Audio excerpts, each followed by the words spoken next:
Okay, it says we are live and I have a picture, so I think we're good to go. I'm going to call the meeting to order. It is 6:30, August 20th, 2026. Let me just acknowledge this, so bear with me when I get here. So, do the agenda, does anyone have any amendments that need to be made or changed? Or I think we're good to go, right? Seeing none, we'll move on to the review of minutes from the June 18th, 2026 planning board meeting. Do I have a motion on the minutes from June 18th? So Moved by Scott. Do I have a second? Second by Wanda. Comments, corrections? Yes, I found an administrative discrepancy. in the minutes? Well, yeah, I'm not.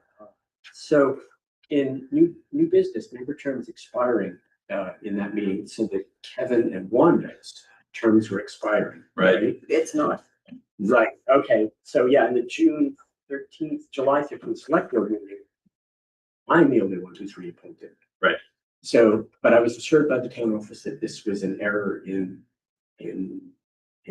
compiling the minutes. Yep. Okay, so that is. And you've been reappointed. We're all appointed. Okay. I So think that's all clear. We're all That's all cleared up. Okay, I just wanted to establish that because I wasn't. Yep. Sure. All right, anything else on the minutes? Seeing none, all those in favor of approving the minutes as amended? And those who weren't here, who wasn't here for that meeting? Okay. All right, so 2 abstain. All right. All right, moving on, we have no old business, but we have some new business tonight. The first thing we have is a public hearing on the proposed new thoroughfares article, which would become Article 3 if it passes. So I will open the public hearing about the thoroughfares article, and I just want to say that planning board members, in your packet or in an email from me tonight, you have the 2 pieces of handouts that I've given for folks, a summary of changes document and just a brief little handout about explaining what the proposal is for the ordinance change. Very short 1-pager. The proposed article itself is 26, 27 pages, something like that. And it would replace our existing road, driveways, and entrances ordinance by repealing it and rolling this new combined thoroughfares article into the core zoning. So, that being said, floor is open. Do you have any comments that anyone would like to make about the proposed thoroughfares article? I'd like to make one comment. Great. You just we're recording, so just come on up, tell us who you are and. Roll Paris. We'll go and shoot too. My comments are a couple. One is this article came out to me this morning. A lot of reading here stuff. I don't think it was available before that. And I would like to see us table the whole article right now. Okay, it has been available at the town office for quite some time. Well, I haven't seen it. I haven't been in the town office to see it, and I haven't seen the notifications about the article. For that. I'm sorry you're getting to it late. We were intending to have this public hearing actually a month ago. So it's been noticed and published for at least a month and a half. The other thing, I just briefly looked at it, is right of ways that we have. Easements, are those, you considering those easements that the town has on properties, private property, or that right of way is different, you have a different term for it? You can give me a second here. I gotta pull it up. because I've been doing so much work to get it all ready. I don't even have it pulled up.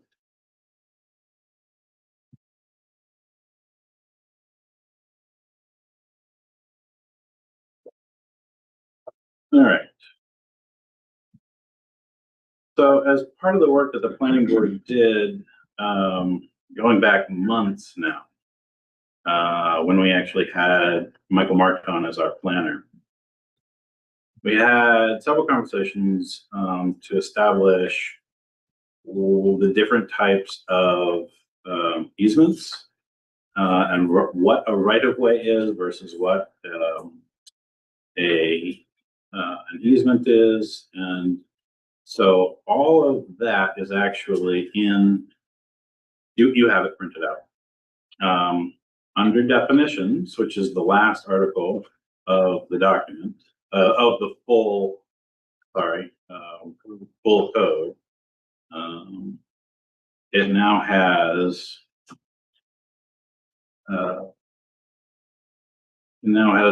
definitions. I'm trying to find exactly what you're looking for here. Yeah, it has definitions for right-of-way, roads, public roads, private roads, secondary roads, public easements. All of that spelled out very clearly now in the code. We'll find that in this. Which page? Are you looking at, show me what you have in front of you there. I've got the, You get the thoroughfare. Oh, you've got just the standalone, yeah. Top of page 111. Yeah. Full code. The full code has it, yeah, so there's a, You want to read it? what I tried to, hold on a second, what I tried to do was make it easy for folks, because it is a lot of reading. So I created a standalone document, which you have for thoroughfares, a red line document, which is the entire core zoning code with the changes in red, and then a clean version of the entire code with no red line. Those are only been available at the town office because they're 117 pages long, something like that. Yeah. 117. So, did you have a specific question that? Well, yes, the Indian Trail. It goes across my property. Okay. And I believe the town has an easement on it. It became an easement there, but it doesn't show it in this, it just says it's a private road. Mhm. You know, is it a private road or is it an easement, town easement? To be honest with you, in the process of doing this, I did not research the exact status of every single portion of every single road in town. So that would be an awful lot of deed research. Mm-hmm. There are known public ways that the town maintains for both, summertime and wintertime maintenance. And then there's a whole bunch of private roads. But the specifics about what portions of which roads are private easements and which ones are public easements, I don't know all that off the top. But that's an important distinction. Yeah, nothing about the proposed article changes any of that. And further, Nothing that's being proposed in the thoroughfares article would change the any of the easements or existing right-of-ways, public or private. It would change none of that. Everything stays in the same ownership as it is now. It's just identified as a type of road, which we define in the article. But the ownership of the road stays completely, everything stays exactly the way it is. The article doesn't take anything from anyone. Is this gonna cost us extra money? How do you mean? Is this gonna cost us this ordinance? It's an ordinance, right? It would be an ordinance change. It's gonna cost us extra money as landowners. Are there gonna be places where we're gonna have to pay fees to have things done? Or town will want a fee? There's something that we're doing, say, on road or driveway. Nothing would change from that perspective from how it's handled now. So the town maintains a fee chart for different types of permits. And that doesn't change. So, I guess the answer to your question is no. So why are we doing it then? Well, it has a potential of being much more efficient to the extent that you can improve your efficiency, you can reduce your costs. Mhm. When you say efficiency in the roads, you mean?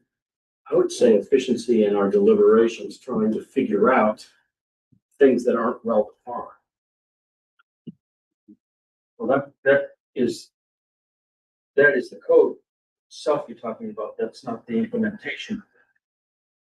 Is what I'm talking about.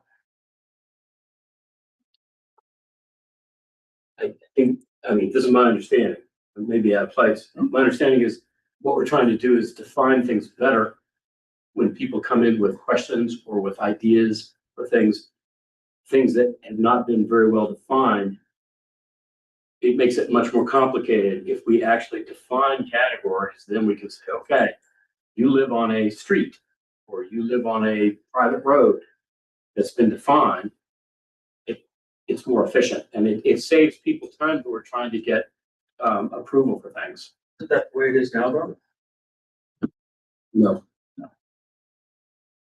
No, I mean, the whole reason that this is being proposed is because the current standalone roads, driveways, and entrances ordinance has been very problematic for the last couple of years.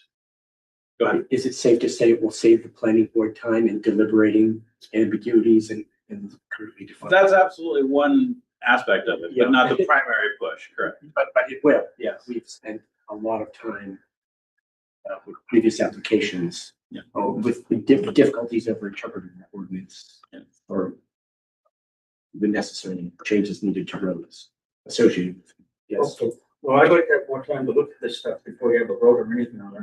That's why I asked you. You will, absolutely. So we're not voting on it tonight. If after the public hearing, the planning board will deliberate a little bit more. If the planning board votes, send it to the select board for inclusion on the next special town meeting. You'll have between now and the special town meeting, and then after special town meeting to deliberate before. Very well. Yeah, thank you. I think, and correct me if I'm wrong, Ben, but I think the one thing that will change is that depending on how many houses are on a road or whatever, but that goes back to the individual, like building the houses are on that road, not to the town per se. It would have to be bought to a certain code before the town would take it over. It's roughly analogous to what we have now. It just spells it out better. Right, Yeah. but now if you have two houses on the road, you can still call it a driveway. It sounds like we have three. So there's more specific as to at what point you have to upgrade those roads. When does a driveway become a road? And when does a road become a bigger road? That burden is on people that are creating The new the property. property, not the whole town as a whole. All right, thank you. I'll read this. Yeah, thank you, Eric. Thank you very much. Anybody else got anything?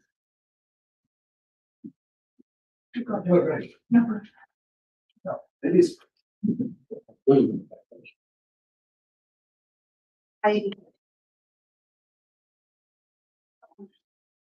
I'm sorry, I missed your name. Heidi, hi, how you doing? Live Silver. I guess I'm confused. What's the difference? It makes it better.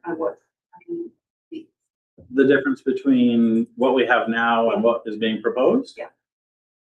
Yes, it offers a lot of clarity, defines things in a way that's easier for both applicants and town staff to understand so that everybody knows what we're talking about compared to what we have now.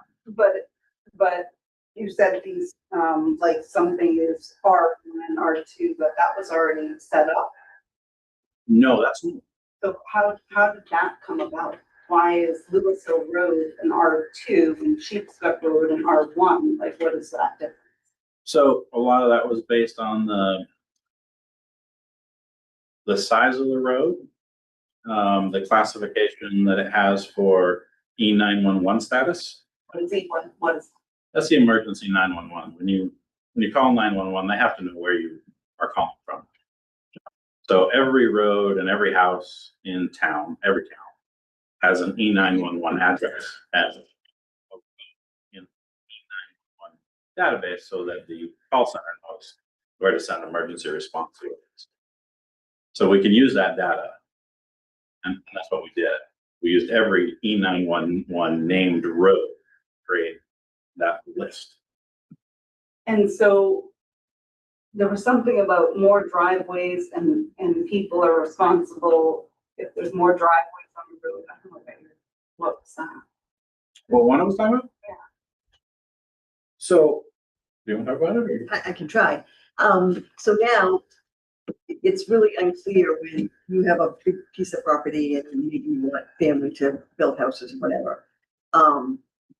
And so you can put a driveway, and have one house or two houses. So we're trying to clear it up to say, at what point, when you get so many houses on a road, do you have to have access for the fire trucks, emergency vehicles, and all of those kind of things. And that's where we've been mired in the muck when things have come to us, because a piece of property has been subdivided over time or whatever.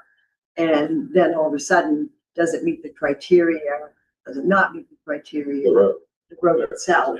And, can we get emergency vehicles down there because now there's more houses? There's standards that, I think that's what we're getting in. There's just standards that, that we need to meet. So that in the planning board, stuff, so when somebody brings that stuff, application, it's easier for us to approve it or deny it without sending people back, and all of a sudden we gotta get the fire department to go down and check to make sure they can get a fire truck in there, and turn around, and, So we didn't check that before. we did, but is the more houses that are on a road, the more important that is. I mean, Well, just because on my road, it was just okay to make a subdivision that is potentially 5 to 6 more houses. And the road is so narrow that 2 cars can't even go by at the same time. In fact, I probably could put a camera out with the cars that drive up on my lawn, and the plow truck hit the rock wall that I have up front. Well, I don't have it up front. It's been there since 1911. But I mean, so I don't know, like, how is that going to change for me? Well, that subdivision has already been approved. I know, I was here Under and the I ordinance. tried to Yeah. get it not approved Yeah. for that very reason.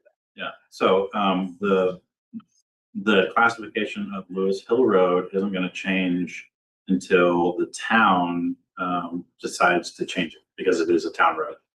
I know Well, that, I don't want to change. yeah. I'm just confused what are we even doing?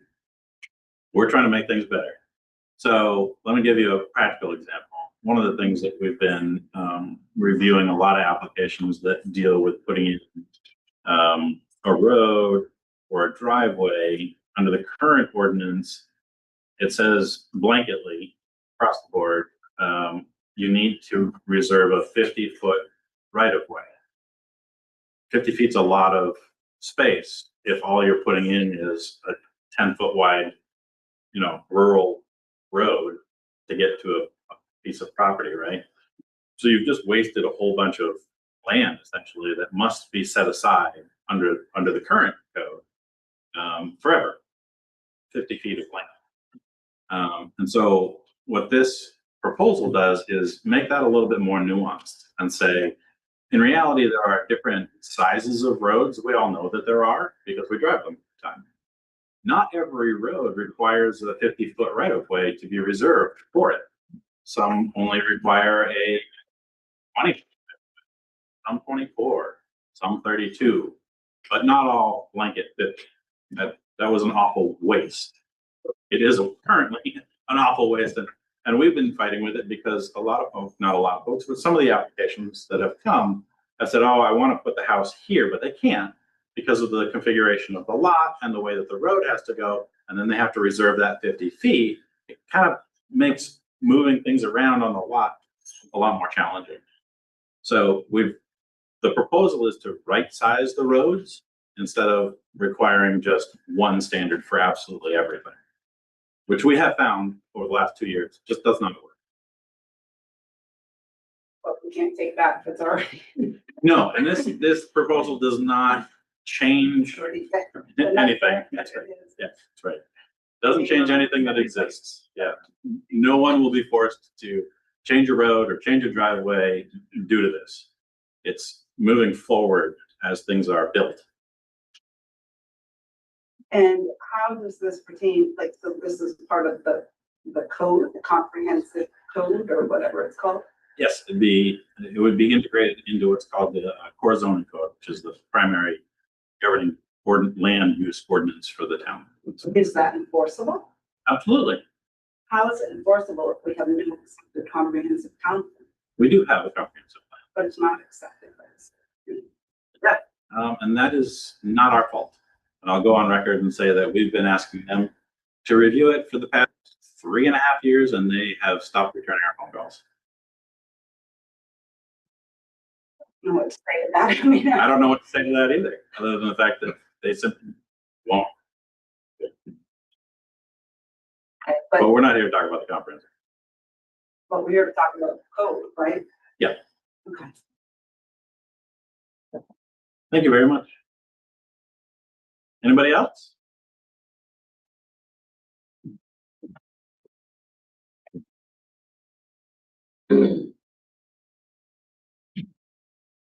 Al Terry from Market Castle.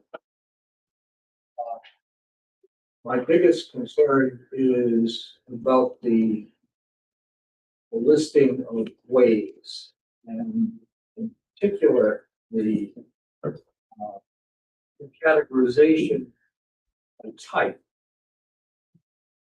That if any changes are required for that, there's a horrendous process that one must go through. You've got to go through the process of not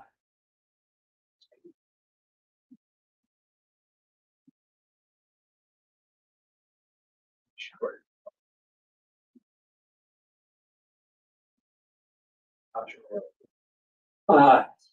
Having my glasses. It's the process for revisiting the definitions. Zoning amendment? No. No. It's when you change the type Of a road? of the road, you have to go through process of resolution, but what is it? Oh, in the administration section of this article?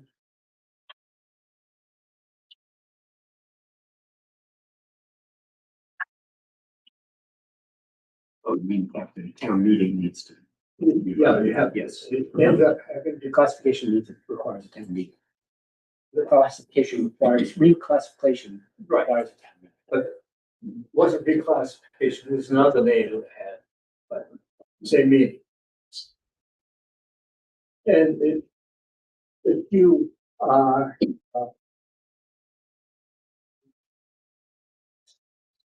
I'll say in my case, a driveway, which happens to be listed in your magic list as an R2, to get that changed,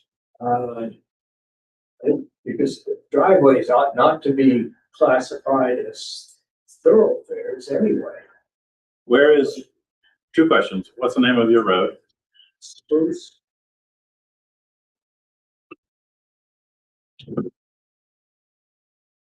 Actually, it's my driveway.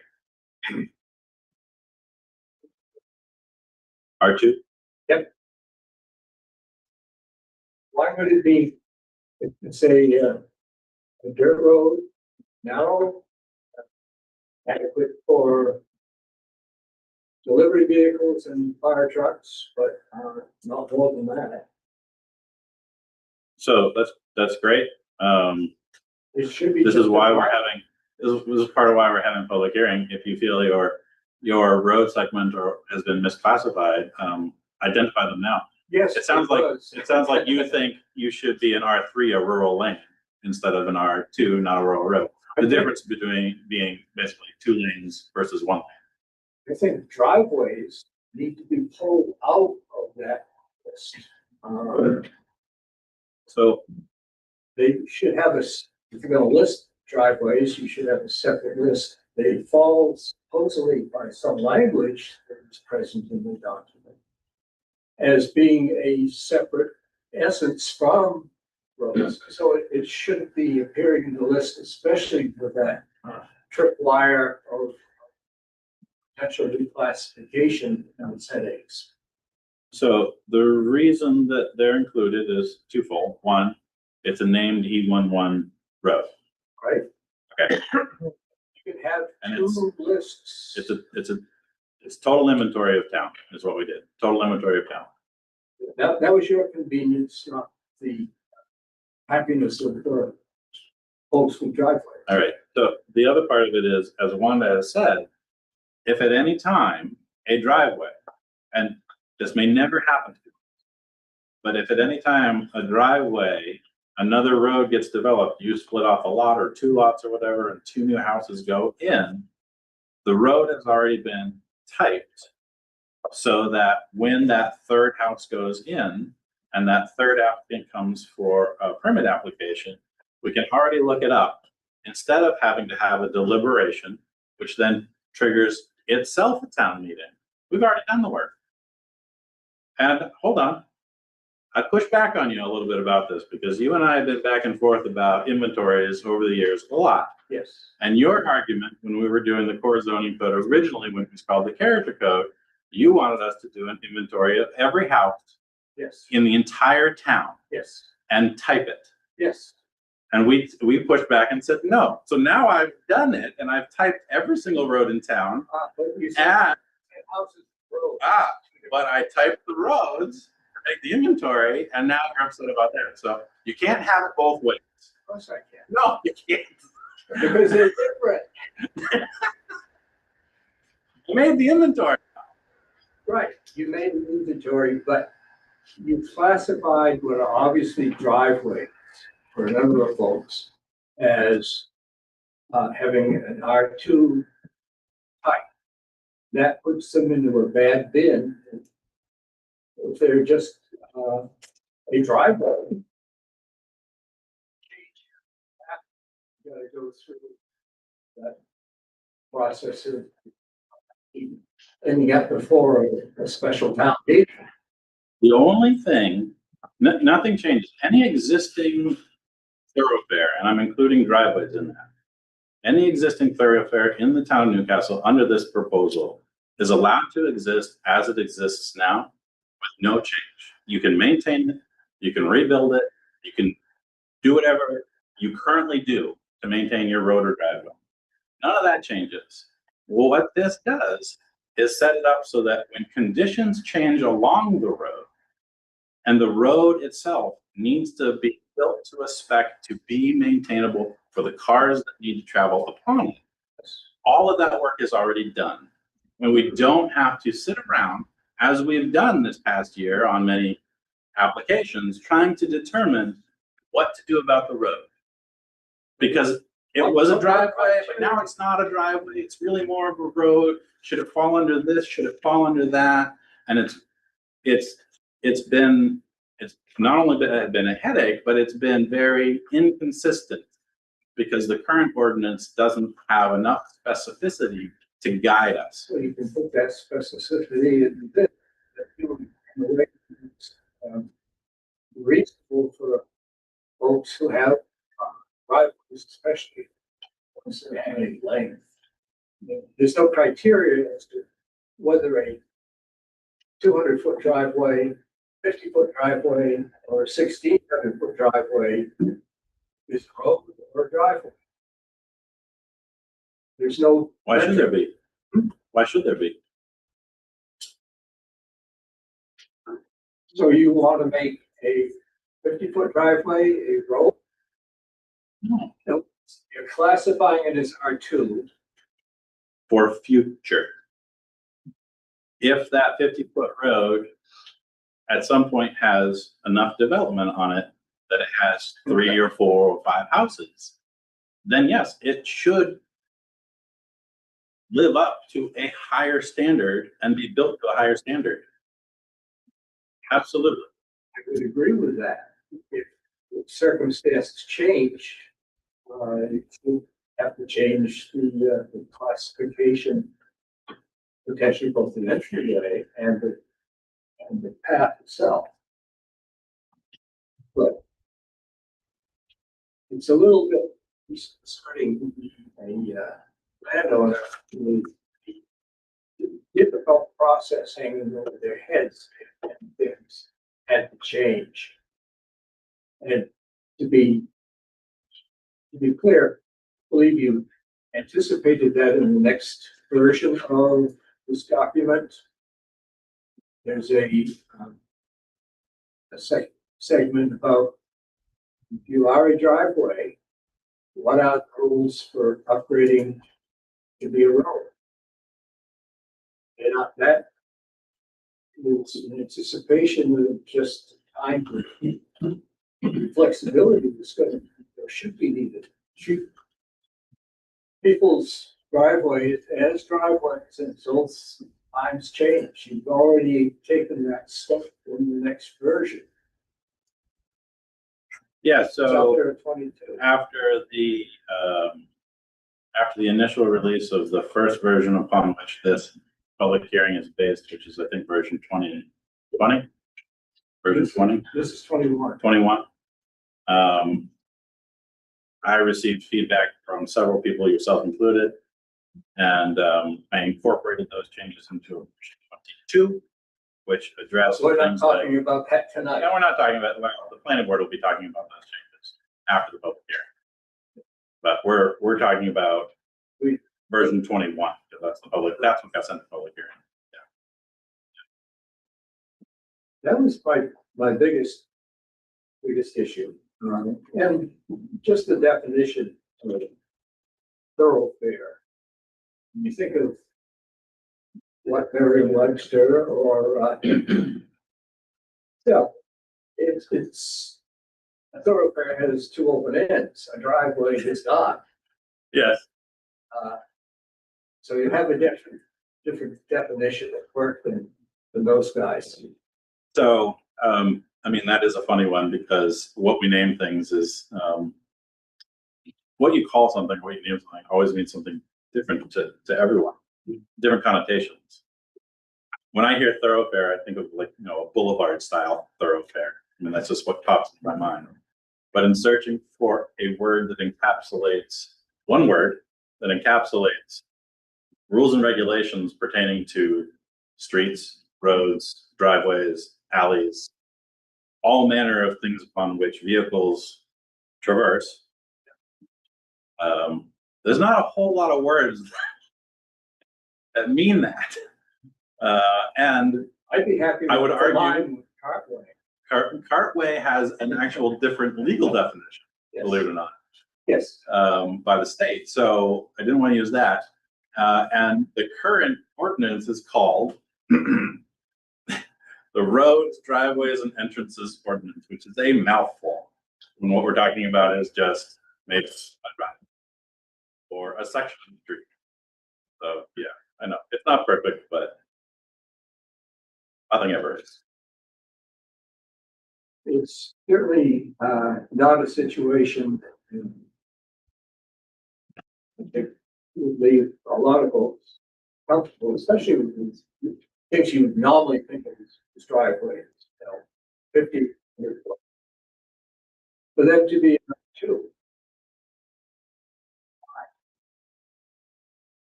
It goes from the road to the garage door. Mhm. That shouldn't be a candidate for being a road or any tangled up in the reclassification mess. Cool. Okay. What else? Well, that's all of the things worth. Okay. Yeah, about in the public session. I will say no, that I think you have a valid point, because a driveway should be a driveway, even though it's a long one.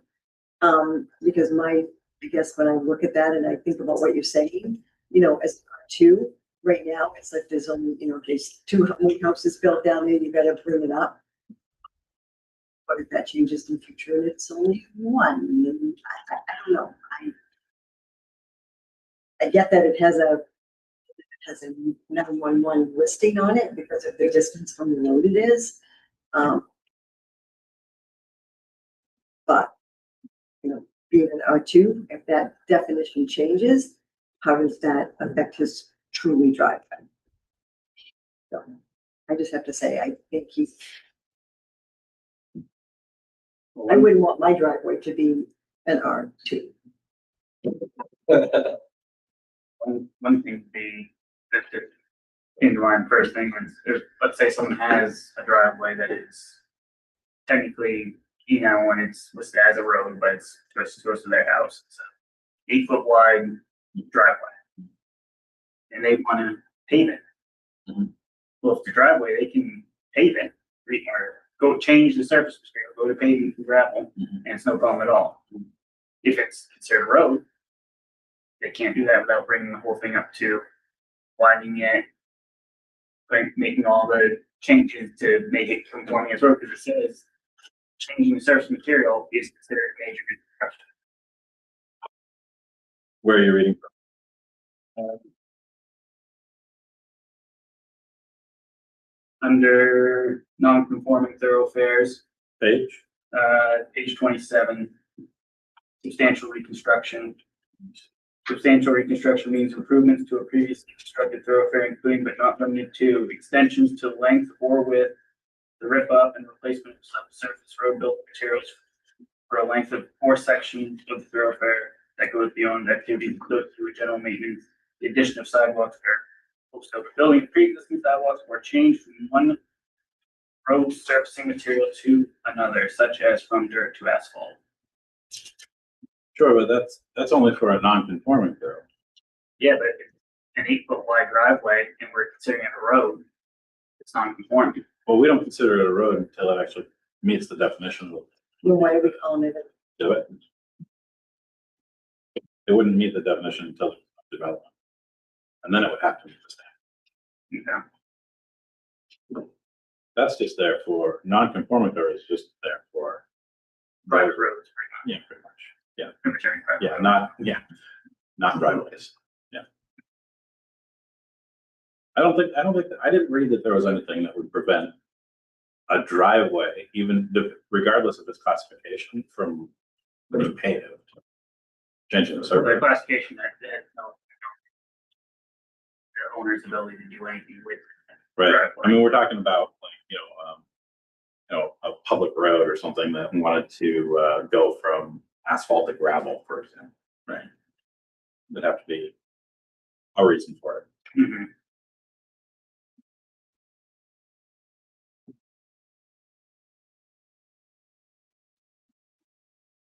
Okay. Anything else? No, I just want to be present when you tell people with 50-foot driveways that they have. Not yet, they don't. All right, thank you. Anybody else? Questions, comments? I just thought off the top of my head, perhaps one could consider a contingency classification, i.e. you have a driveway, but if you have to reclassify a future potential classification or space, a subclass that, your driveway is defined as such, but it is not actually as such. Yeah. You have a little bit more nuance in that. In the sense that, your driveway is defined as an R2 if in the future, the conditions require it to be a road, but it is not at present an R2. And some sort of further classification code for that so that people don't feel so uncomfortable about it. Does that make sense? Yep. Sorry, Adding, I thought there was already something in there. I'm just trying to find it.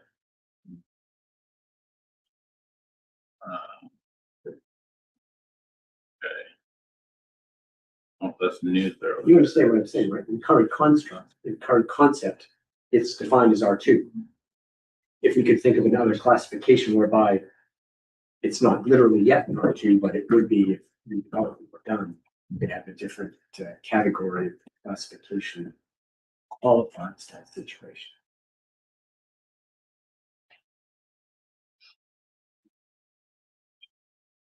Sorry, I'm reading.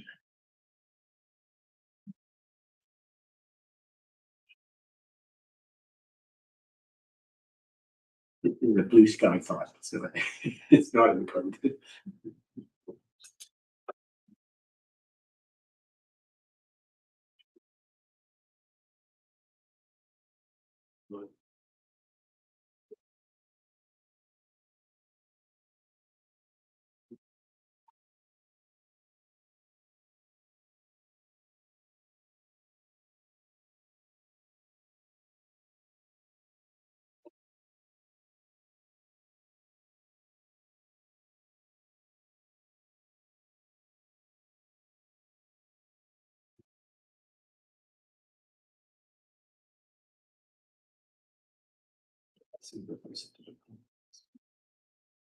You know, a description of a driveway is that a driveway is not a street or a road and is not subject to those construction specifications. Yeah. Yes.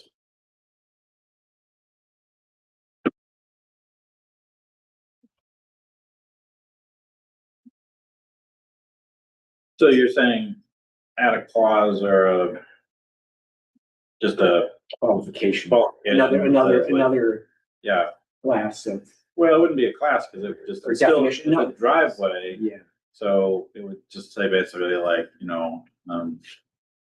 future potential classification. well, the driveway would carry a future classification, based on based on the criteria set forth in the identification rubric.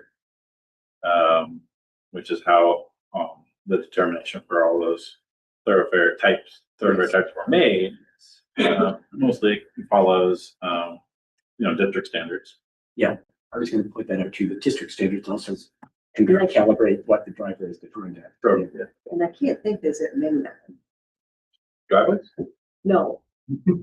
Driveways that are classified as, or kept as R2s, like Coastal Lane's one, because it has a name and it's has a point one, I'm sure. Farm Road. Implicit in this is that R2 becomes an issue when it's no longer a driveway, right? Correct. Right. Why not say that? I know, yeah. Right, that's, That, I mean, it does say that, That's, but not, apparently not clearly enough. that's what I'm saying. You define it clearly, rather than you create a definition. It's that status, that particular status. Okay. It's just a thought. Yeah. That could probably alleviate people's concerns, perhaps. So that people aren't so uncomfortable. I think my driveway on this, on this zoning code is defined as an R2, but it's my driveway, But until 3 houses are on it, Yes, right, that's not the case until 3 houses are on, right? So it's a contingent classification given potential future. And that's unlike other ready defined roads, right, which are literally do have that. Yeah, I mean, I would be absolutely fine with that. I don't want to get into a tit for tat, in terms of like identifying like, well, this named road is a driveway versus this named road is not a driveway. Like it's a named road, it's on the E911. Some of them already have 2 or more units on them, which is fine, and they can exist as they are. So you see what I'm saying? Another level of subtlety that, yeah, we're subdividing. I don't want to. I see, you don't want to. I don't want to create more problems for people, but I think we can clarify the standard a little bit that a driveway is a driveway until it becomes an R2. I mean, we're talking about the threshold at which Potential future, you have to have a potential future classification Benefits. category. and that's the thing. So that when that 3rd unit comes in, right, it's already here, Yes, understood. And we don't But it have doesn't to- apply until that. right? It doesn't apply until it becomes an R2, but it's listed as an R2. That's, yeah, that's the, But it says, the difficulty. I know, but I mean, it says driveways are different, it says you don't have to change anything. I mean, I think it spells it out pretty clear, but.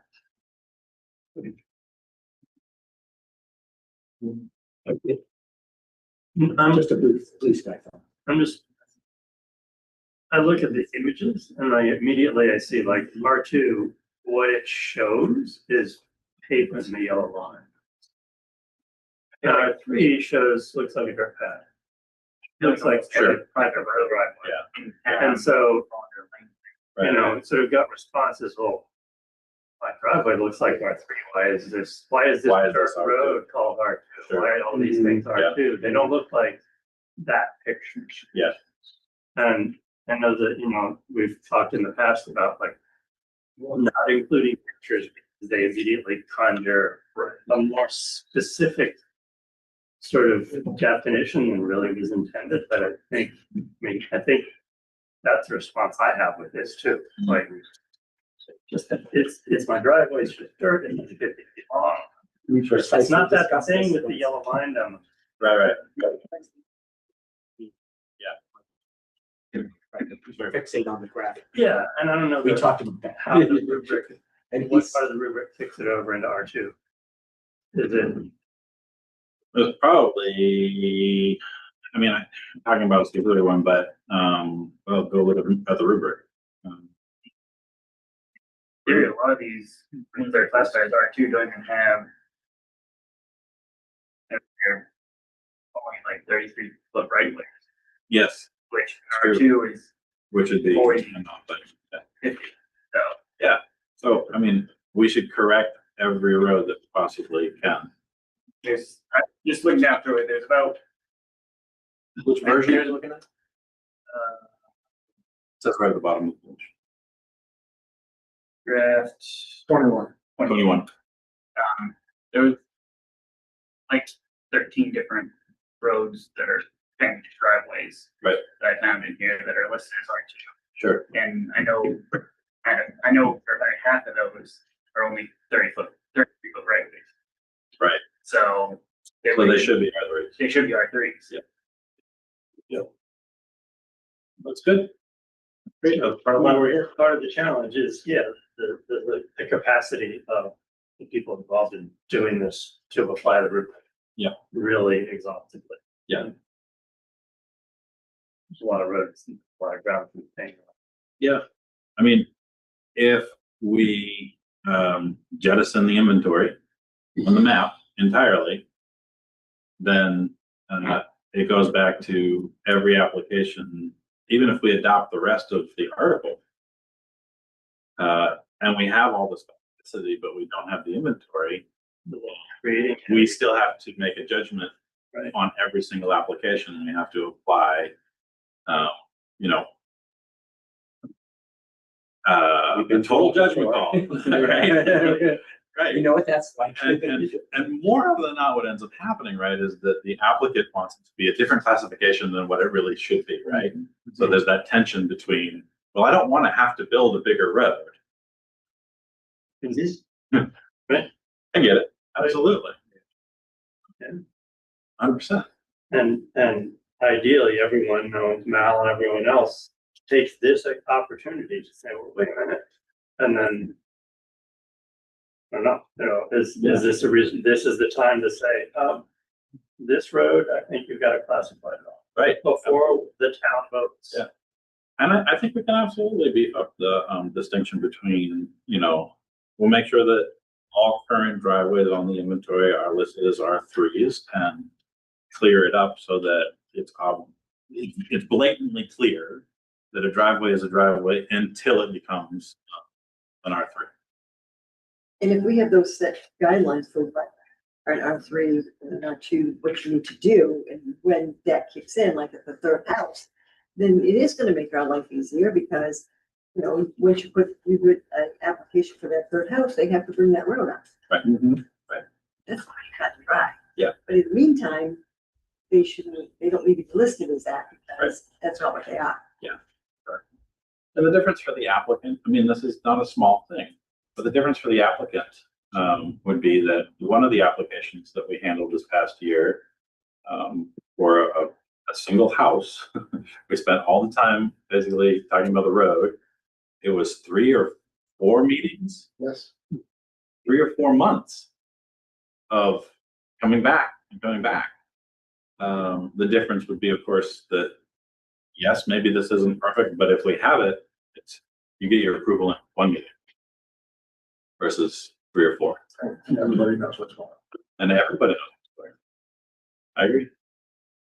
So, yeah, I mean, I see both sides, absolutely. Anybody got anything else? Yes. Will Jones, Newcastle. At the risk of trying to prolong this conversation, I appreciate the conversations back and forth. My current situation is I have two driveways. One is a shared driveway. Mhm. And the intention was to improve that section of the shared driveway to share with a neighbor and just make my shared driveway a little bit easier to access the property. And the other one is a not shared driveway with multiple structures on it.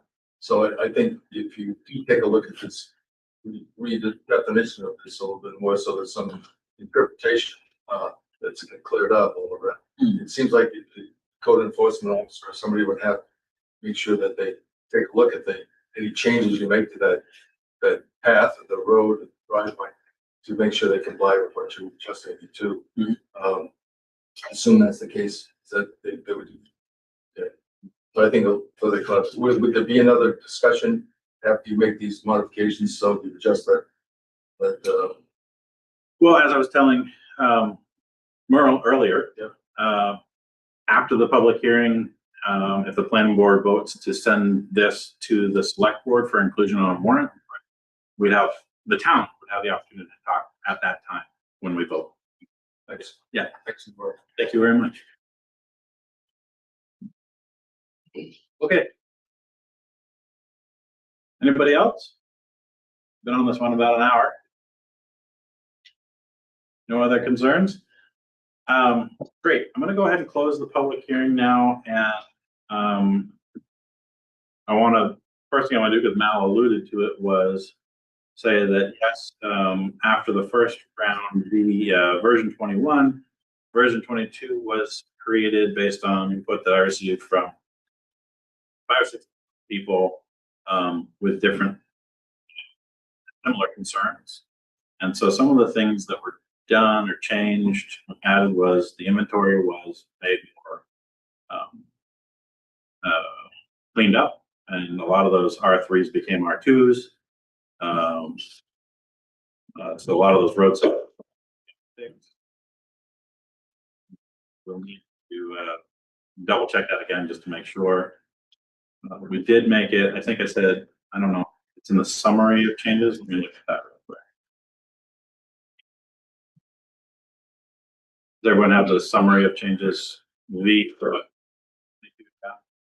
It should be in all you guys' email here. So the highlights are adopting the article does not require anyone to upgrade an existing driveway or road. Like we've said, when a driveway grows past a certain limit, it's no longer a driveway. It will become the road or street type that's already been assigned to it in the inventory.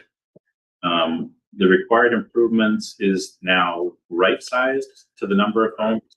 So 3 or 4 homes on the driveway that becomes a road. Only the safety essentials of the assigned type are required, which means the travelway width, drainage, culvert, sightlines, intersection geometry, and emergency vehicle turnaround would have to come up to the correct standard, but wouldn't require sidewalks, planting strips, street trees, on-street parking, things like that, depending on what street or road it is and what district it's in.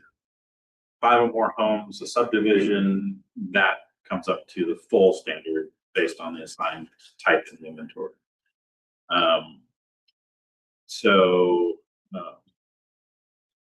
Like we said about we talked about the inventory being there for us. So then there were corrections made, and someone did suggest that for streets, not roads, but for streets, we have a lot of street trees that exist on some of our main streets and neighborhood streets. And so language was added to protect those street trees when work is done on sidewalks or the road or by utility companies. They need to be aware, they would be made aware of the fact that they really can't disturb the critical root zones of trees. And they can't just go sinking poles and kinds of things where they could endanger trees that would then create a public hazard. But the idea of the brick goes where they exist. That's about it. Oh, and the one other thing,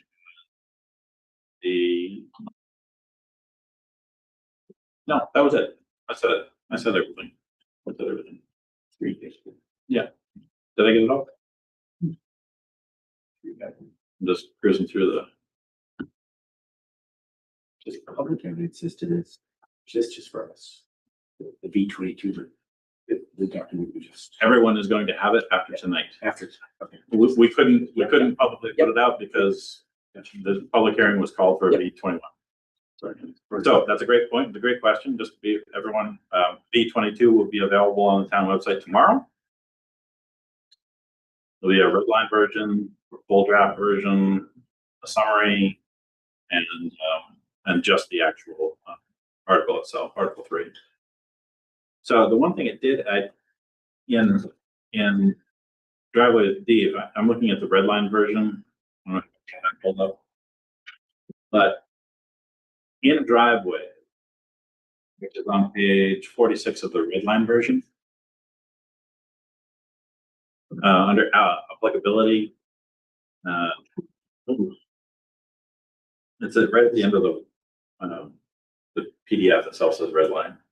The documents, like when you go to the email that I sent you this afternoon, It's the last. there's You got one. it, you It's the got last one. Here we go. Yeah, the one that's red, and then go down to the top of page 46.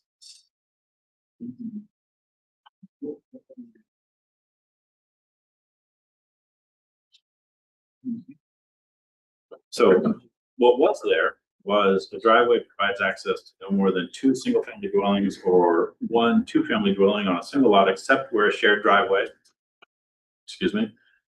is authorized under section 7C3. An access way that is expanded or altered. Now, the new thing says, the addition says, an access way that is expanded or altered to serve more than that is no longer a driveway and should be improved to its assigned thoroughfare type under section 7. I don't know if that is enough. We can clear that up more.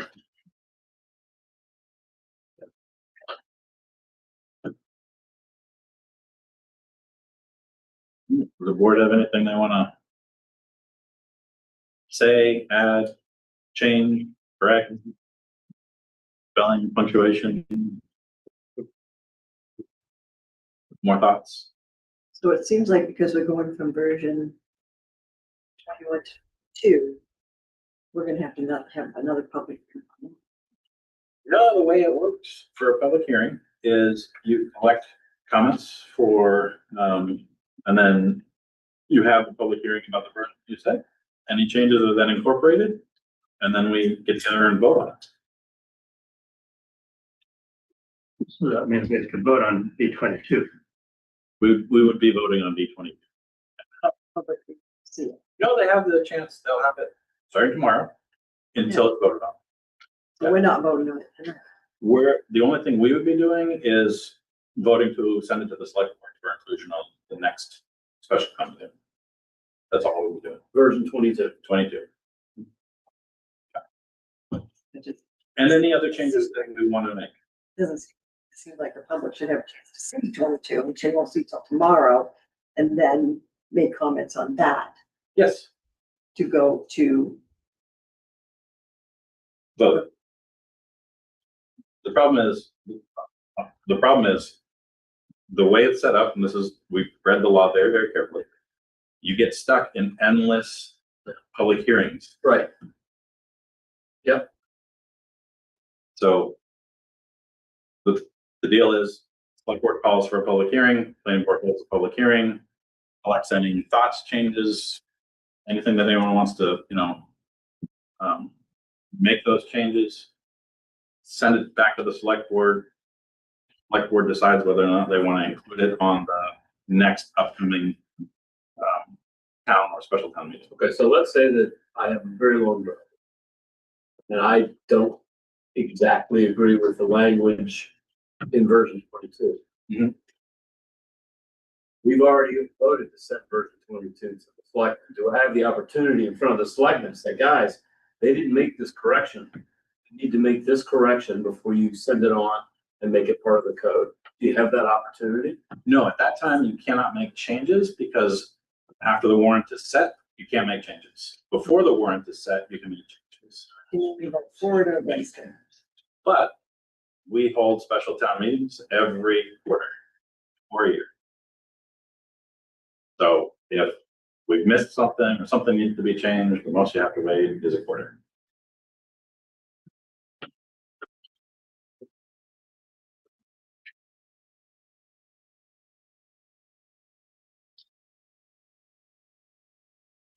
Anybody else? Be out of order. Fine, go ahead. Subdivisions, is it 50-foot requirement still for subdivisions? No, it's right size based on the type of road. For this, I mean now, Oh, currently? Yeah. Currently, yes. yes. Yes. Currently, yes. So is that gonna change? That's gonna change. Yes. Now, what happens if one of these subdivisions has a road that has to be 40 feet? And it comes out onto a main way, town road. Yep. It's only 30 feet. Okay. Such as Lewis Hill Road.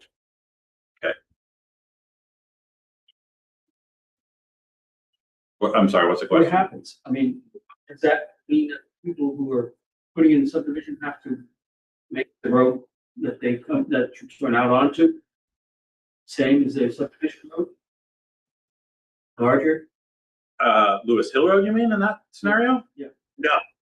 No, under no circumstances would a private developer be forced to upgrade a public road under our current ordinance. Even if that is a smaller road than the subdivision. Yeah, I mean, those, you have to have real examples of this stuff, and, I mean, we can go back and forth about different scenarios, but, I do know that the Lewis Hill subdivisions all front on Lewis Hill. So there's no subdivision road for Lewis Hill Correct. because all those lots, those 5 lots, all front on Lewis Hill. They have their own private driveways. Right.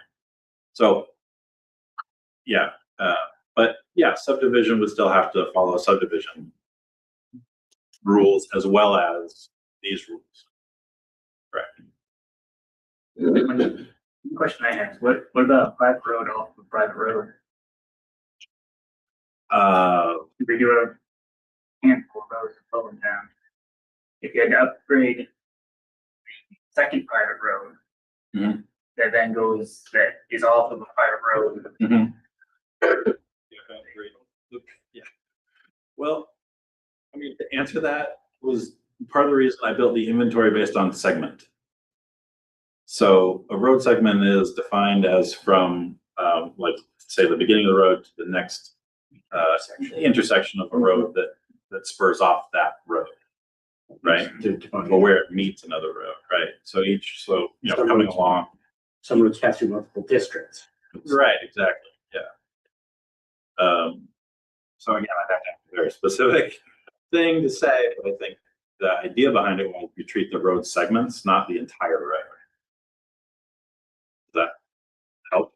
and there's a few roads where there's a private road at the very end of another private road. Yeah.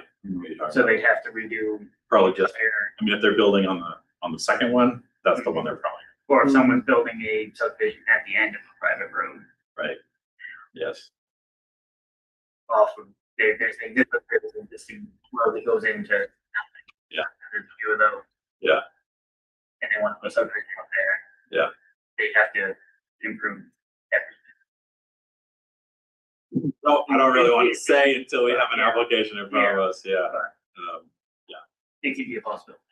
It could be a possibility, but that's, that'd be a nightmare no matter what. It'd be a nightmare if you had to bring up the second one and the one in between isn't brought up. But, There's no end to the list of hypotheticals. oh, the hypothetical nightmares are, there's a million of them, right? All right, so, But we've already dealt with some. The only other thing I want to bring up is in the last meeting I was at, the last one, we didn't have it, but the one before, we did talk about not looking at pictures, because that sets a visual that isn't really what we may want people, because when I look at some of these, I'm like, I don't want that. And I don't think that's helping our cause. And we talked about not having paper. Some of us talked about we didn't like them. I guess we didn't talk about not having them. Some of us talked about we didn't like pictures. yeah, But I see they're still there, so. Yeah. I for one, I don't pictures. But that's why Bill 2 is here, right? The Bill what? 2 clarifies the, Yeah, so two things. One, that was the point of that, yes. yeah, so after your comment, I added the illustrative section, cartway and right of way per main DOT, like the, right underneath the picture I'm looking at R4 at the moment. And then there's a caption underneath that says illustrative section only. And then we also added the Bill 2 standard. So you have what picture shows, and then you also have what the actual like Bill 2, and that's provided to create flexibility within the standard itself, recognizing that not every shoe is going to fit every foot. The picture I take the most, that I like least is the Main Street. Just saying. Well, that one I agree, and there's nothing we can do about it anyway because that is controlled by the state. It just sets a visual that. You know what? That's one Main Street. Yeah. Yeah. Yeah, and like we've got standards in there. That is really just a jumping off point for a conversation with DOT when and if they decide to come through and change it. It's not up to us. I understand. Yeah. I just don't know. Yeah. You already heard it. I have heard that. I like the pictures. I don't like it. I like Say having a that. little something. You see that? But yeah, they're representative section only. And I think it disclaims it enough that no one who reads it would say that I have to build exactly what is shown in the picture. But you can't. You could. You could. You could. I mean, I don't know who wants to build yours. Well, you could, yeah. Wants to build these, building styles with the arches all. I wasn't talking about the buildings. I'm talking about the words. Oh. Yeah. All right. Anything else? The irony here is this is supposed to bring more clarity. Yes. The point behind this exercise, bring more clarity to the process. Yes. Yeah. Yeah. So, which is now undefined as different. Yeah. Hopefully it's something. Well, did you have anything you wanted to add? Yeah. All right. Great. Emily, did you have a chance to look at it? Do you want to say anything? Or move on? Nope, I mean, I'm taking serious notes. I promise. In case the Zoom didn't work, I would have notes for Thank you very much. Much appreciated. The only piece that I thought might be beneficial, around clarifying, my notes. And I think your summary might actually cover it then on your B2 draft summary, but on the applicability for Article 3, if there was a way to just classify like that, to add some language that says this, the standards don't apply to driveways serving 1 to 2 homes, but the designated. 21 and 22, I did add a number 5 under applicability. Okay. Under number 1 general there, it says The adoption of this article does not require any existing thoroughfare, driveway, or entrance to be reconstructed, widened, or otherwise brought into conformity with the standard of its driveway making section 14 non-conforming thoroughfare and section 7 conformity with an assigned type is required only upon new construction, substantial reconstruction, or the change in use that this article makes as its trigger. I don't know if that's clear enough or not. It's a lot of words, but I know. from a planner's point of view, I understand it. And I think that helps. You can look at static. I mean, at some point, the more words I add, the more confusing it gets. But thank you, appreciate that. All right, we've got 2 application reviews we gotta do tonight, so I think at this point, I'm gonna put a nail in this coffin, and I'm gonna ask the planning board for a motion and a second, about whether or not we want to send this to the select board. Thank you, Merle, very much. Well, good night now. Good night. So do I have a motion about the article? The proposed article? You want to make a motion I move that we send it to the select board. for inclusion? Second. Moved and seconded. Do we have any further discussion about anything? Not anything, just this. No, seeing none. All in favor? Opposed? Just because I still have way too many questions about the process, but that's my issue. But Great. that's a stand I can take, so. That's great. Great. The motion passes 5-2. I'm going to close all this stuff and we'll get on with our agenda. I opened the page. Goodness. All right. Okay. Back to new business. B. Map 006, lot 8, C, 270 South Iron Neck Road, move. Application for after the fact pier permit. Thank you, everyone. Bill, how are you? Good. Thanks for coming back. Still awake. Still awake. All right, so I'll just say a couple quick things and then you tell me what you are doing. We're reviewing an after the fact permit application for a pier. Why don't you fill us in on the details of the timeline? Sure. So we bought the lot in 1992, and a few years after that, literally probably 2 or 3 years, we put in a dock. At the time I got a permit by rule from DEP. Did not realize I needed a town permit. And so that's why I'm here now. In last year, early last year, we replaced the existing dock. It was old and basically decreased the coverage of it a little bit and made it a little more efficient, less impact to the marsh. And I think somebody must have gone up the river and said, hey, there's a dock where there wasn't one, but it's actually been there for over 30 years. So that's the story. It's a simple, short span that takes you off the top of the bank, so you don't have to climb down on the bank. With instead of bridges that crossed and came down to the marsh at low tide, just one ramp that goes over the marsh, and the float is the same for always. And so currently, the way docks and piers are reviewed is under shoreline, and shoreline requires docks and piers for shoreline review requires not only do you get a permit from town, but also from DEP, and you get approval from, I think, Army Corps of Engineers, right, and the tribes.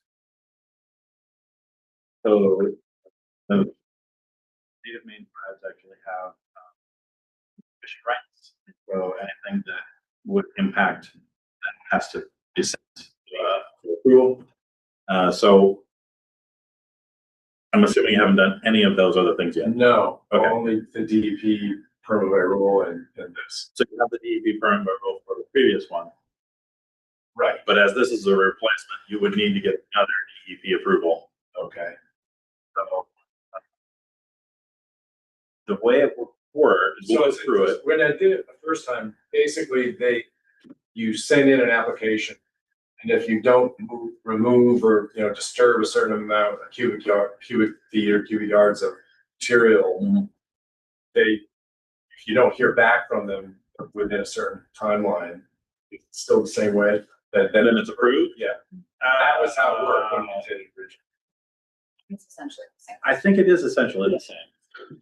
And I believe, and I can't promise this, but I know their standards recently changed, especially with if you were going open height to allow for to protect your dock from flooding and storm surges. So the chapter, oh no, I got it. Shoreline zoning, Shoreline zoning, but the 1000. state, thank you.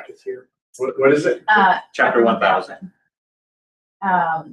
Has new standards. So that, which may actually be kind of, yeah. Yeah. So, just to review process here for purposes of tonight. We'll do a quick review of this. We would only be able to approve this conditionally Contingent. on receiving the approvals from those other agencies. You collected those approvals, you bring basically all that packet back to the code enforcement officer, and then she can actually give you the permit. Okay, so I need to go to the DP Army Corps, and how do I contact the Triangle? What's the It's process? a great question. Kara should be able to help you with that. Okay. Yeah. She's got contacts for all the agencies and everything. Okay, So- great. Okay, so Kara has prepared for us a finding of facts and conclusions of law document, how we were used to, and I'll be honest with you, you get your drawing at the very, it's not in there. You had included in your permit application. So I'm going to short circuit this whole thing and say that everything looked great to me. Okay. The design was within the spec and it meets all applicable shoreline standards that we would have. The irony about shoreline, Emily, you can jump in here if I'm overstepping. Irony about shoreline issues like this, in my opinion, is that the state grants us the authority to both create and enforce our own shoreline zoning. But if we do something they don't like, they step in and their authority supersedes ours. Right. So if they say no, we're not in a position to say yes. Right. If they say yes, we could have to say yes.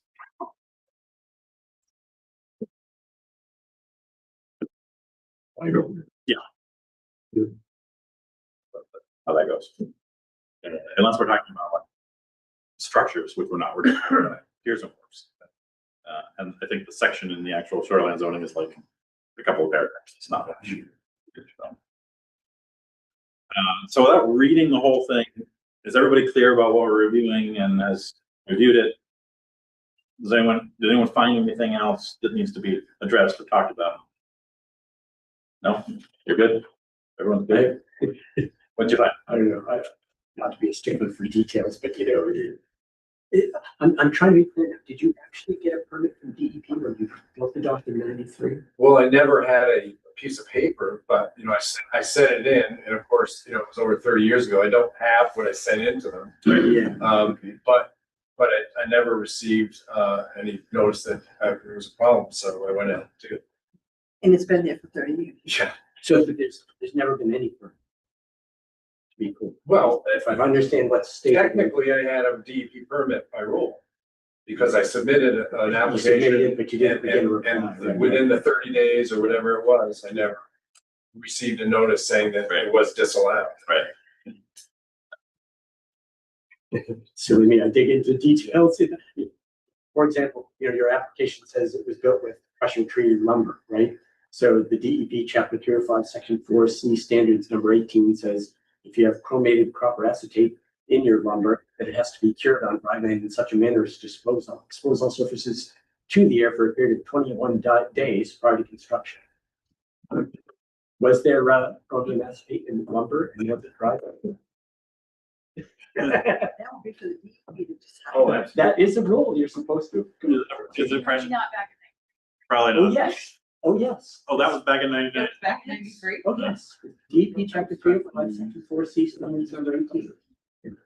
So what is the material? Sorry. Well, there are two 6x6 quotes that Sure. are, actually, they're not in, I'm trying to think.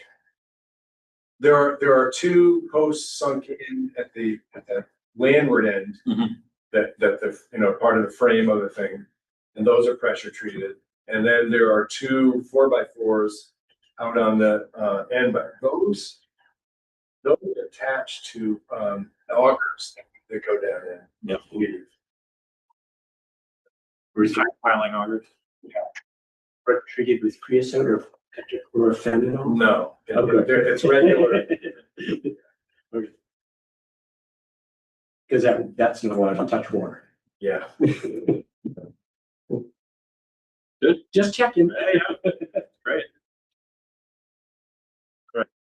Other than the condition that we would attach that you have to seek the approval or obtain the approvals from those other agencies. With that condition in mind, do I have a motion on the application? So moved. Moved and seconded. Any further discussion about the application? Seeing none, all in favor of approval? Passes unanimously. Thank you very much. We'll get you all permitted. Okay. I guess I got some more work. I'm sorry. Yeah, talk to Kara. She should be able to set you Thanks a lot. on the path. Thank you. All right. Moving on to new business. Item C, map 13-59, 67 Glidden Street.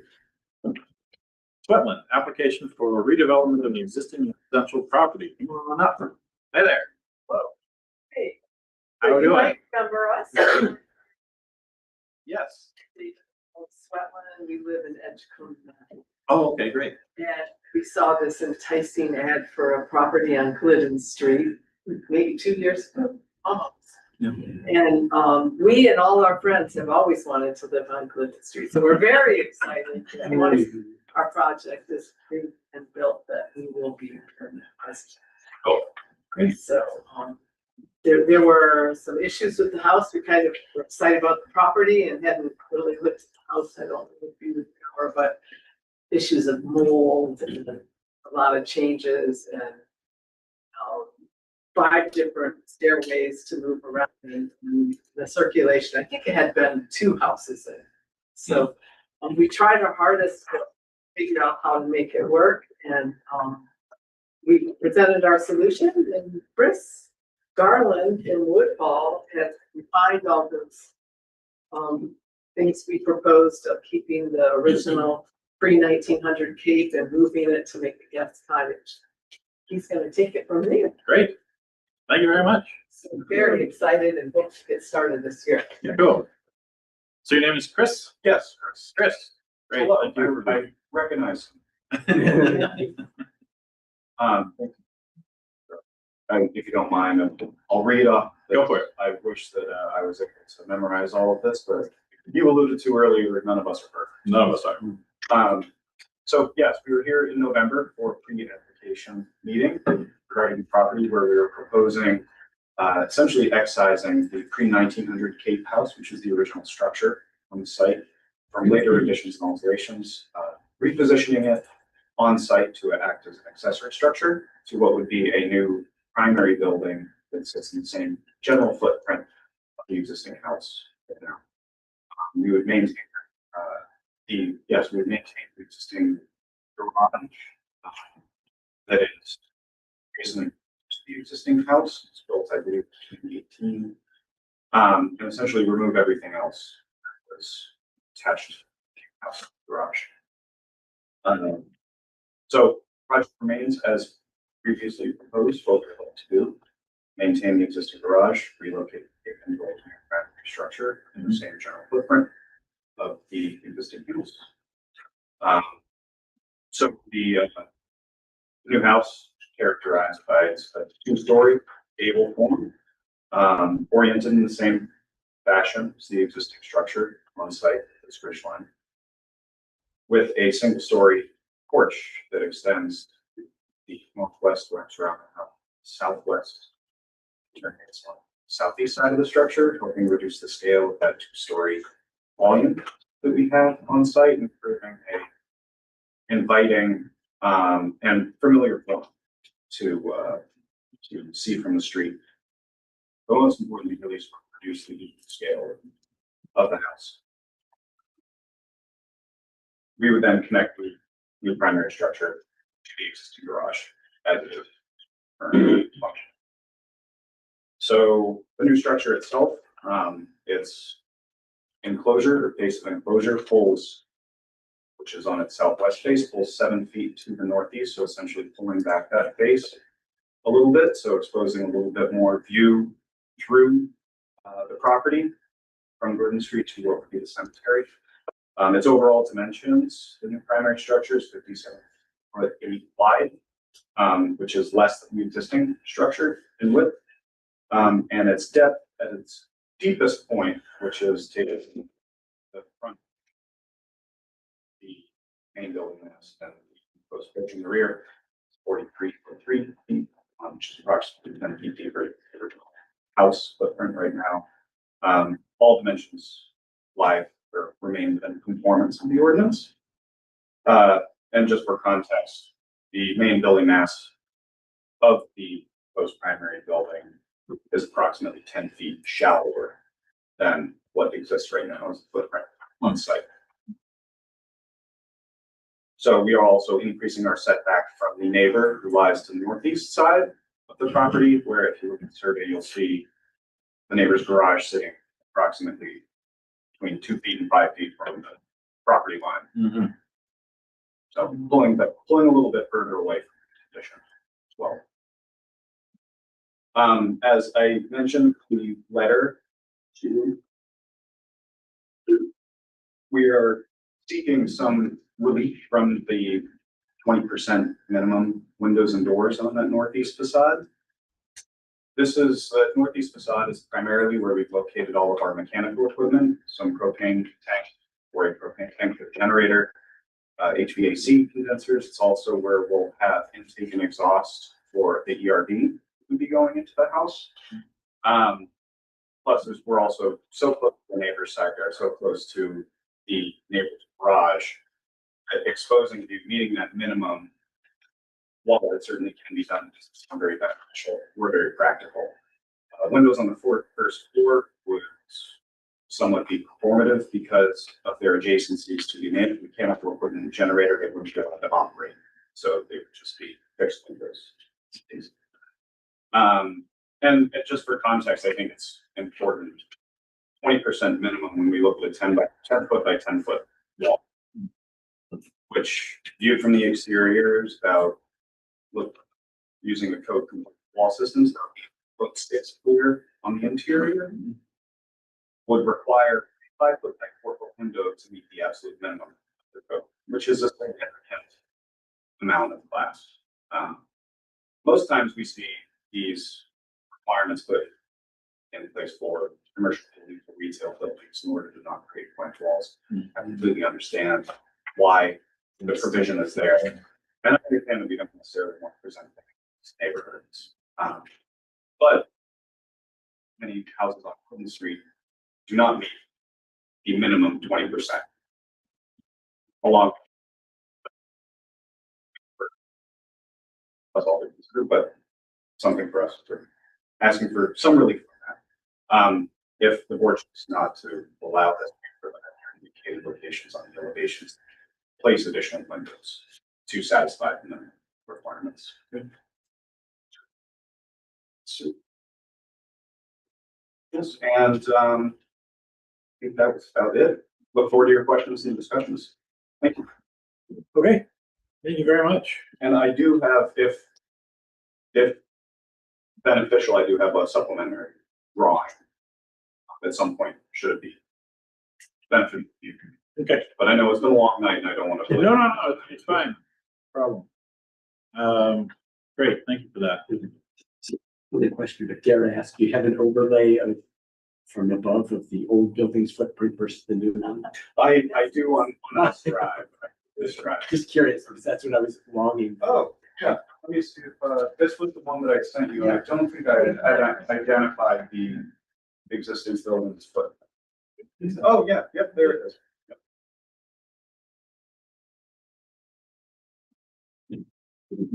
So,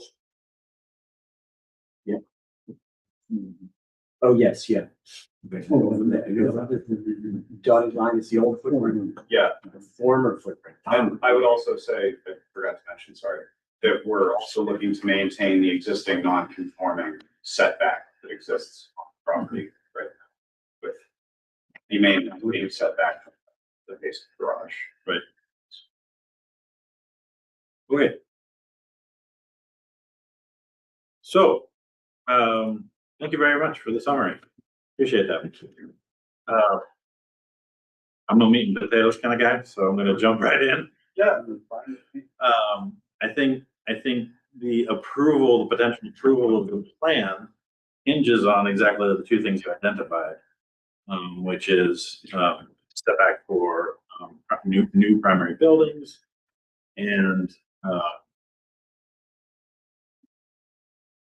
yeah, that's interesting. Sorry, and the, window and door requirements in the code on that HVAC wall. And, so a couple of quick thoughts. I'll just kick off the discussion real quick and then I'll open it up for everyone else.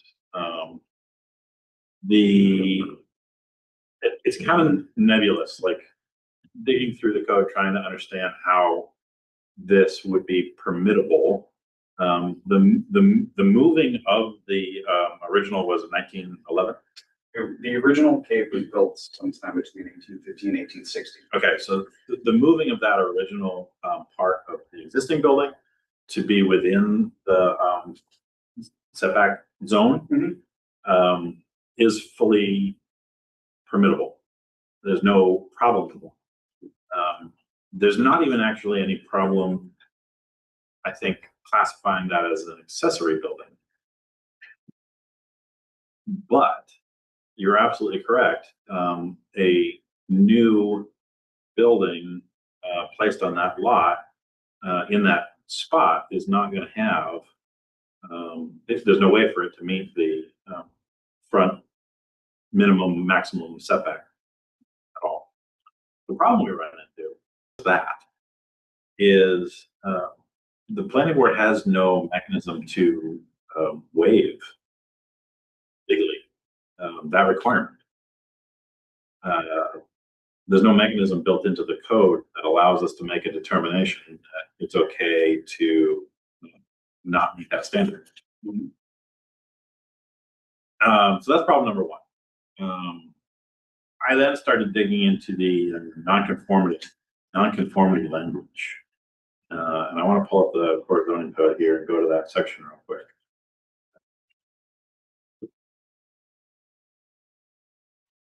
Starts on page 52.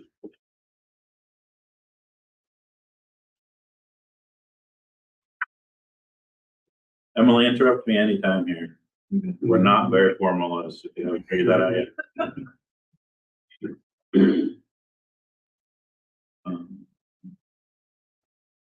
We like to have a good time. All right, non-conforming buildings, page 52. Everybody there? Yeah. So reading down under C general, I was trying to determine if any one of these might be a path to allow us to treat the destruction of the existing structure, the constructing of the new structure as to have a path through non-conforming. There's a couple that are problematic. Number 9 in particular says, when the main building mass of a non-conforming building is destroyed and requires total replacement, the building must be rebuilt to meet the standards of this code. That's pretty black and white. I don't see any wiggle room in that at all. Number 8 is where we actually get the moving of the building. The non-conforming building may be moved in whole or part to another location unless the building conforms to the standard of the district to which the building is moved. When non-conforming 7, when non-conforming doors expanded, windows, doors, and roof shape may take the form of the non-conforming building. That was maybe a path towards easing the requirements on the windows and doors. But what we're actually talking about, the question is whether what we're talking about is really addressing a non-conforming building because the building has been made non-conforming by the adoption of the code. Correct. Or if what we're talking about is the destruction and removal of one building and the replacement of a brand new building. So I'd love to get everyone's thoughts and what they think about that. Because the truth is hinging on the fact that the planning board is not allowed to grant waivers on those metrics. The path forward would actually be through the appeals, not through us. And so if anyone can find or think of, and Emily, I'd love to hear your thoughts about how you would think about this project. If it was any other code, I would say it would be easier because typically it's not just like you have allow for increases in height under number 4. In most codes that I have seen in the past, it allows for an apples to apples exchange. So if even though this is going to be a new home, you can maintain that degree of nonconformity so long as you don't exceed it or create more nonconformity, but you don't have that language in your ordinance. So then I started looking about how would the straight face could number 8 work, which is you are moving a part of the building to a conforming location because it's going from single family primary structure to accessory. But I didn't know, and again, I'm coming in a little late to the game here, but they have the garage is staying, and then there's that section that connects the garage to the house. And I can't tell, is that exact the same dimensions and location? It's very close. Very close? Yeah. Because that part is non-conforming. And so then do you take an average of it to Right. see? And then the other part that I was trying to debate back and forth, and again, I'm kind of just brainstorming here with all of you. Yeah. Is if I'm looking at this correctly, you also have the barn and the porch, which are partially non-conforming, which are being they're being removed and Right. pulled in. So again, if you look at the degree of non-conformity as a whole, Yes. are we actually shrinking it Right. and making it more than what it was previously? And is there anything in there that lasts for that? And Right. that's the part I don't have an answer for yet. Yeah, I know. And that's exactly where my thoughts were as well. So, I rewatched the November 20th, pre-application, earlier this afternoon to kind of take some notes and make sure that I was following along. And it looks like there was some discussion about there had been precedent that allowed for such things previously, but I don't know if there's any of that's been documented. It was a comment that had been made, and unfortunately I couldn't tell which one of you made it because it always shows just the plans. Do you know? I did not, but it was the town's previous attorney. it was Okay. transfers. Yeah. Okay. And then there was also some discussion about it seemed that everyone agreed that you could move the house to become an accessory into that new setback. But there also seemed to be some discussion that you could also build the new house in location, maintaining that existing setback. Again, I think it was Peter's name right here. Yeah, I think so, yeah. Yeah, but he's also not attorney anymore, Correct. so that makes it a little challenging. Right. We do have some challenges.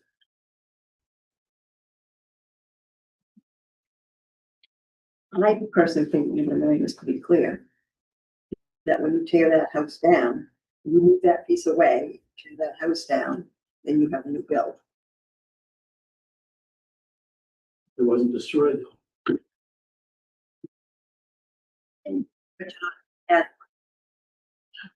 But we are maintaining the garage. And the porch area that connects, I mean, I know that's being replaced, but that The footprint. connection piece, the footprint is staying. So, yeah, I mean, number 9 hinges on what you consider destroyed. and whether that's like, you know, act of God or intentional, right?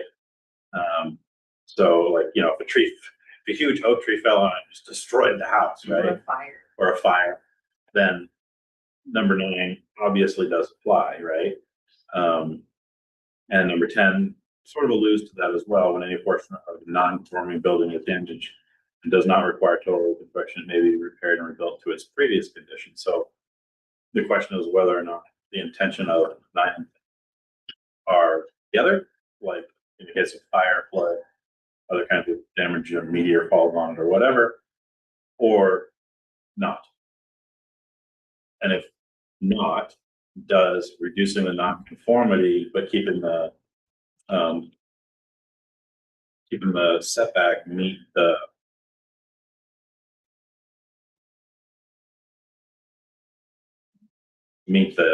criteria of other nonconformity?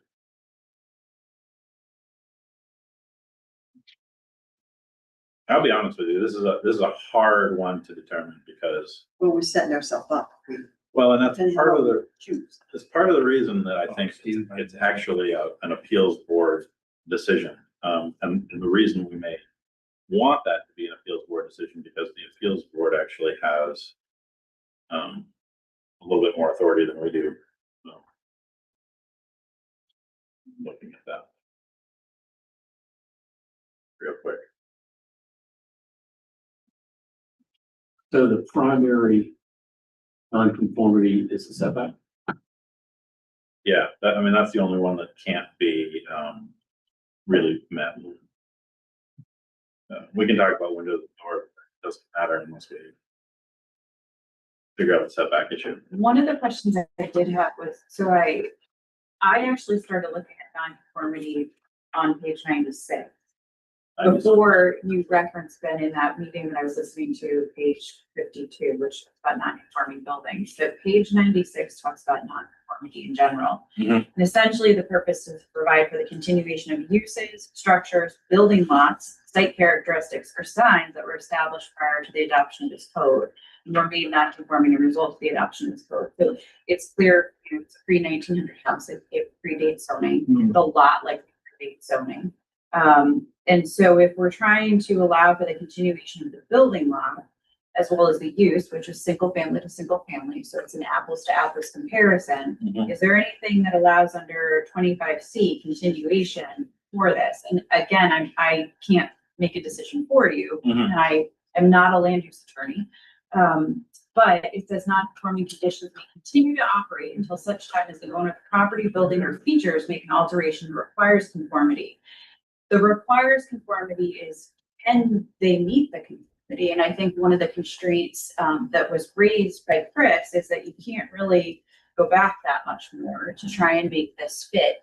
And considering that they have scaled back, I think the lot coverage, at least back in November, it was actually less than what is there now. So that's still the case. We're at about, with the wraparound of the porch, we're at about 30 square feet above what's there right now. So, not that there's, With the porch?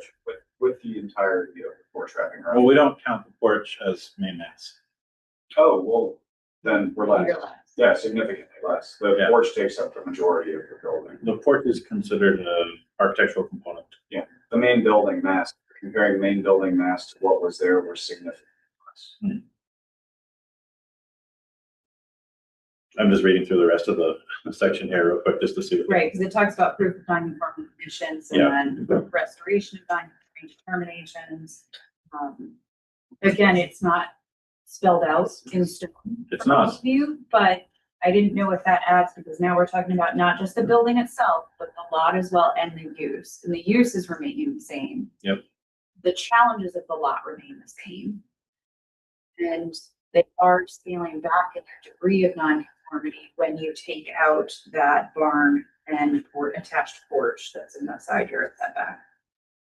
And I'll also note that we did look at what it would mean to move the structure closer to the street. It would would require the demolition of the most recently built structure on site, which is the garage. Not only that, but we'd be impacting, we'd be almost directly above the canopy of all those oak trees Right. that are on site. Right. We just talked about preserving street trees. Yeah, That's not. Right? Emily, I think you cracked the door here. And it's a close read, right? Under continuation. Not, number one, there's only one. Non-conforming conditions, I'm just gonna read it again. Non-conforming conditions may continue to operate until such a time as the owner of the property, building, or features make an alteration that requires conformity as described in related sections of this code. It actually doesn't say all features. Where did you see this? It's the top of page 97. Oh, nice. Sorry. Thanks. So what it doesn't say is owner of the property, building, features make an alteration that requires conformity. It doesn't say all. Does that make sense?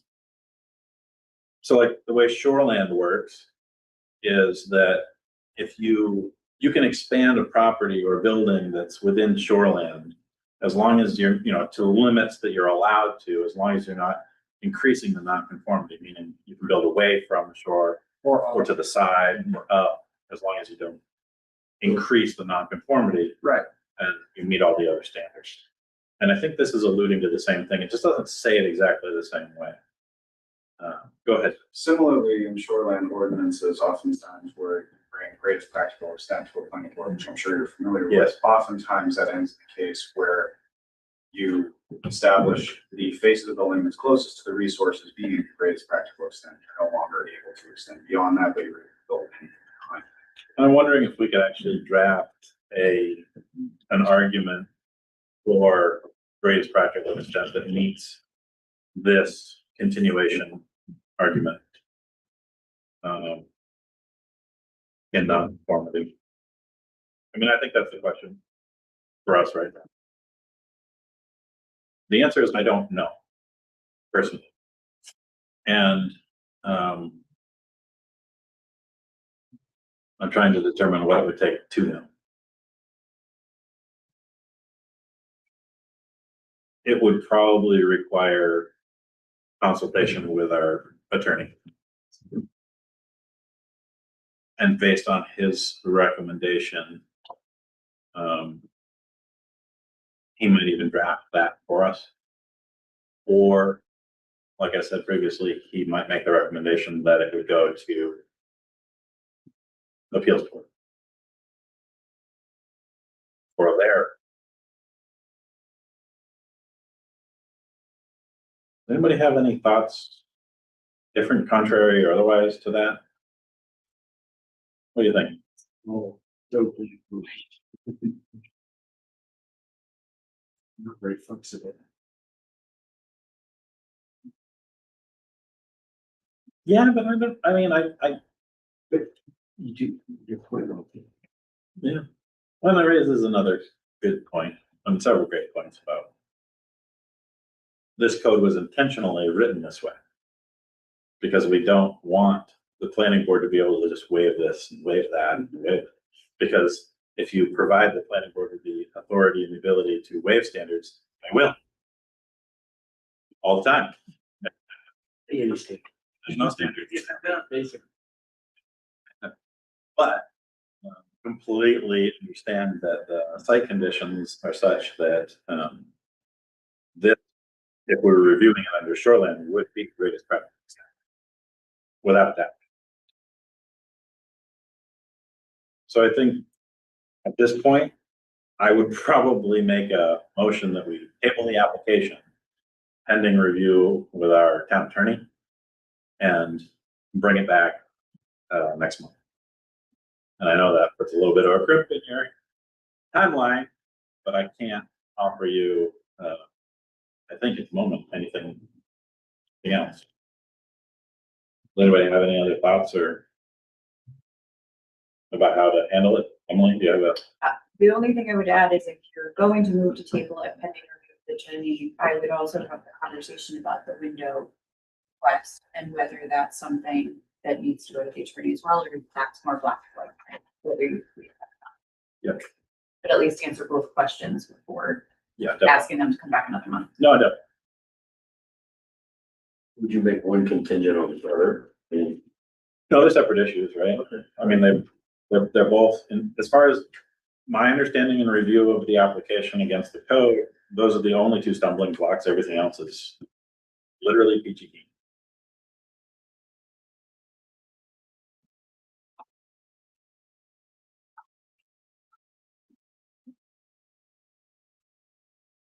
Any other thoughts or suggestions? No? Well, I feel like, I want to recognize that there's a real effort here to meet the spirit. Yes. Yeah, Yes. absolutely. And I'm recognizing that. No, I honestly, it's an amazing application, wonderful drawings. Obviously, you did your research about the code, which is greatly appreciated. And so, yeah, we're in that weird spot where we literally don't have the authority to grant what you're requesting without some evidence or through an appeals process. I think one of the things that is challenging is the amount of conversations that I've had specifically with my Mark's home over the past, year at this point, as well as Kara, but she doesn't do it wrong. Yeah. And not once during these processes, these conversations, has it been discussed this goes board appeals. Appeals board? Correct.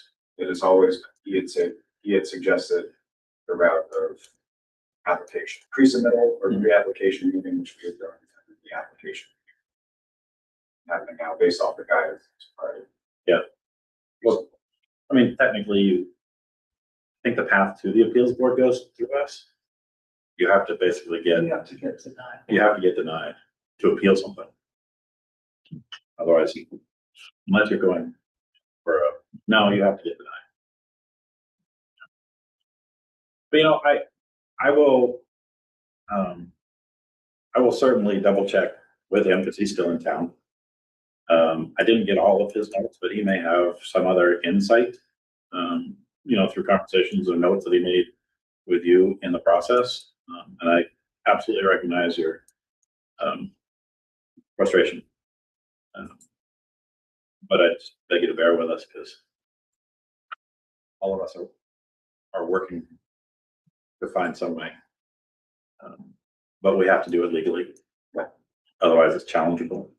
I'm not asking. And I don't want to grant something that could be overturned, None of us do.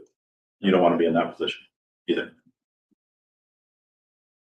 Cross the T's, dot the I's, all the good stuff. I think I will make a formal motion to table the application pending legal review on both issues.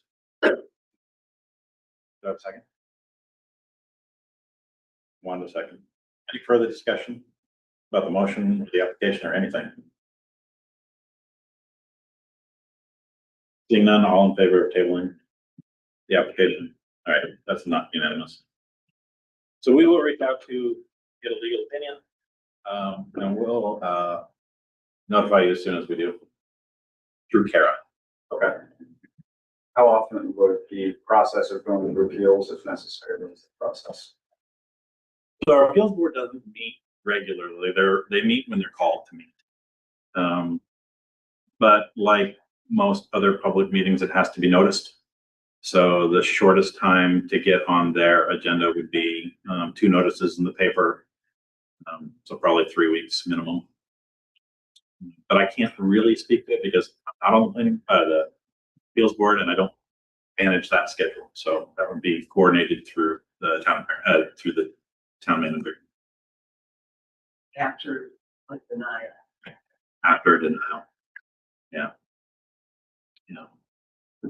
Maybe speaking in a term, but can I ask a process question? Sure. So because you only meet monthly, and to hopefully help your timeline a little bit, is there an opportunity for either myself or Karen to draft kind of 2 findings of fact? One, which is that it needs to go to, it needs to be denied. Yep. And go to the planning, or the, Board of Appeals, and one is that these are allowed.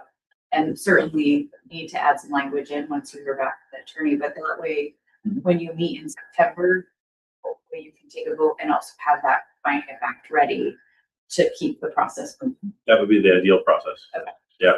Put that on me to do. If we can, yeah, if we can line everything up so that an answer is given Okay, one way or another right, right. at our next meeting. Okay. That'd be ideal. Thank you. Okay, Would you require a separate application? for, no, we've tabled it. We're gonna hold on to everything you've given us, which is excellent. And, no, we don't need anything else from you at this point. We just need to consult with the attorney who we've just changed it. Okay. Thank you, and I'm sorry we didn't, weren't able to go further on it at the moment. I appreciate the discussion. Thank you very much. All right, back to our agenda. Public comments. Open for all topics. Any public comments? No public comments from now. All right, any other things to discuss? Seeing none. And without objection, I move to adjourn the meeting. Time is 8:27. Hold on. That has nothing to do with you.